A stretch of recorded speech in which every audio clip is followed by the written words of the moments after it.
Pemirsa, Jakabaring Sport City Palembang dengan fasilitas olahraga modern bertaraf internasional di kota Palembang.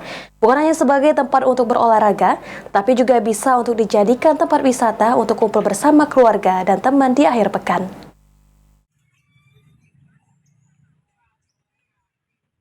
Di akhir pekan, kawasan Jakabaring Sport City Palembang selalu ramai dikunjungi masyarakat untuk berolahraga, liburan bersama keluarga, serta kumpul bersama teman. Banyaknya pepohonan serta udaranya yang sangat segar menjadi pilihan utama masyarakat untuk berkunjung ke Jakabaring Sport City ini. Neng Suryani, salah satu pengunjung, mengaku setiap minggunya selalu datang ke Jakabaring Sport City untuk melepaskan lelah selama bekerja dan melakukan olahraga untuk kesehatan tubuh.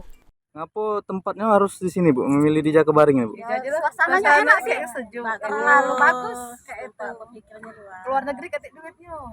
Jadi sini be, di Palembang di be. Murah meriah. Jakabaring memang tempat untuk kan kami kan ibu bapak pada kumpul di sini. Ada kumpul, bener nih ya. Jadi memang istilah kita tuh daripada cari tempat enak. Utama lah di Goreng Jakabaring. Kita dewe, ini kan tempat kita Silau dewe, apa kita ya? lestarikan. Mudah-mudahan kedepannya Gor ini makin Maju lah. bagus, Sukses, makin bagus. asik. Untuk suasana sendiri gimana, Bu? Oh, sesini lumayan sih, lumayan. Kalau di hari Bagus. Minggu nih kan Terlalu ramai. Tak hanya itu, di Jakabaring Sport City Palembang memiliki banyak sekali fasilitas dan permainan untuk masyarakat dan anak-anak. Tak heran jika masyarakat memilih Jakabaring Sport City untuk menjadi tempat liburan bersama keluarga. Ridho Ilahi, PAL TV.